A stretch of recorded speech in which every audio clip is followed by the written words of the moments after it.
Turn to page 12 in your textbook and we're going to look at capacity, which is the measure of the amount of liquid a container can contain. So we've done volume and that's measured in centimetres cubed or metres cubed. However, this time capacity is going to be measured in the liquid volume, so millilitres, litres or megalitres. So let's have a look at this easy conversion table. So we've got 1 centimetres cubed. Let's change my pen there. 1 centimetres cubed equals 1 mil. So if we know the volume of something, we can work out its capacity. So an example of that is 1 mil of fresh water. If we were to weigh that, that equals 1 gram. So if we had 10 centimetres cubed in volume, it would equivalently be the same, 10 mils of liquid, and 10 mils of liquid weighs 10 grams. So if you have any water at home and it asks you for 100 mils of water, you can get your scales out, and if you measure out 100 grams, that will be equivalent to 100 mils, or you can use another form of measuring it. Let's have a look at this one. We've got 1,000 centimetres cubed equals 1 litre. So again, you can see that it's a little bit different this time. This one was the same. It was 1 to 1. However, if we're going from centimetres cubed to litres, can you see that it is 1,000 times smaller? So we must divide by 1,000. So if I had 1,200 centimetres cubed, if I divide that by 1,000, I'm going to get 1.2 litres, because we can visualise litres in this case easier than we can visualise 1,200 centimetres cubed. So if I was to weigh 1.2 litres, that would be equivalent to 1.2 kilograms. So that is the same. Let's have another look at something that has a much larger volume. So we're looking at centimetres cubed. Now we're going to look at metres cubed. So if we have 1 metre cubed and we want to convert it into litres or kilolitres, so KL is kilolitre, let's have a look at how we do that first if we want to convert it to litres. So 1 to 1,000, so it turns to be 1,000 times bigger if we want to go from metres cubed to litres, or if we go from metres cubed to kilolitres, you can see the numbers the same. So we just need to be mindful of that.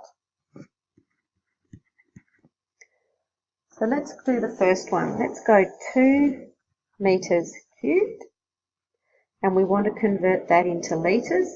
So we go 1,000 times bigger, which would be 2,000 litres. Or if we wanted to convert it straight away into kilolitres, it's the same, so it's going to be 2 kilolitres there. So this is a really good conversion table to have on your formula sheet so that you've got some examples ready to go. 1,000 litres of fresh water weighs 1 tonne, so the symbol we have for tonne is a T. So if we've got 2,000 litres of fresh water, that would be equivalent to 2 tonne.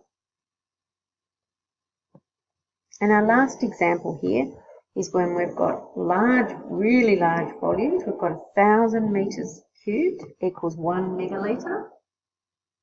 So you can see that the difference there is dividing by 1,000 to get it into megalitres. So if I had 3,000 metres cubed, I'd divide it by 1,000 and I would have 3 megalitres. 3 megalitres is equivalent to 3,000 tonnes. So That's a big difference there. So use this table to assist you with working out capacities. Let's go through a couple of examples. So just a condensed form that's similar to what you've got on your formula sheet. Sorry, in your book. With your teacher, volume 1.14, find the capacity of the following containers. So our answers are requested to be in litres. So again, we're looking in the question for our key word. In this case, it is capacity. And so the first object that we have, looks a bit upside down to what we normally have, but it's a square-based pyramid, but it's just turned upside down, and it's a pyramid because all the sides point at the top and have a pointy vertex at the top.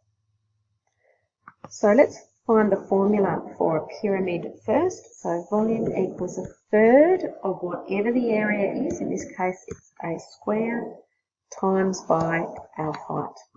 So a third, and the area of a rectangle is length times length.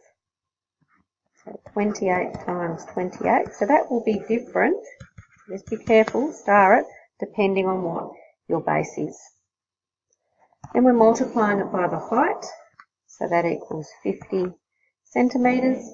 And if we put that all in our calculator, the volume for this is 13,066.7 centimetres cubed, because our original question was in centimetres cubed. So to work out capacity, you must always work out volume first, or unless you've been given the volume. Okay, so that's a real must. So the question wants us to put it into litres. So if our volume is in centimetres cubed, so if we go here, we've got over 1,000. So we've got 13,066.7. So remember, it is dividing. It's 1,000 times smaller. And so we've got 13.07 litres. And so that just needs to have a symbol there for capacity. So to convert from centimetres to litres, and litres being our capacity units, we must now call it capacity as our answer then. Let's do one more of these. So this time we've got half a sphere, so we must recognise that in our formula as being half the amount. So let's recognise this first as being half of a sphere. So our formula that we have for a sphere is 4/3 pi r square, cubed, and then we must divide our whole answer by 2 so that we know that we're only measuring half of that sphere. That's really important to work out what that shape is. So our keyword, we're trying to find capacity, but we have to work out our volume first. So we know that our radius is equal to 15. So all we need to do is put that in the formula and then divide that whole answer by 2.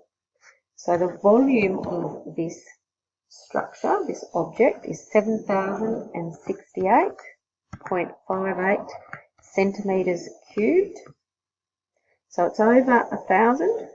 So I'm going to go on the second row. We divide it by 1,000 to get it into litres.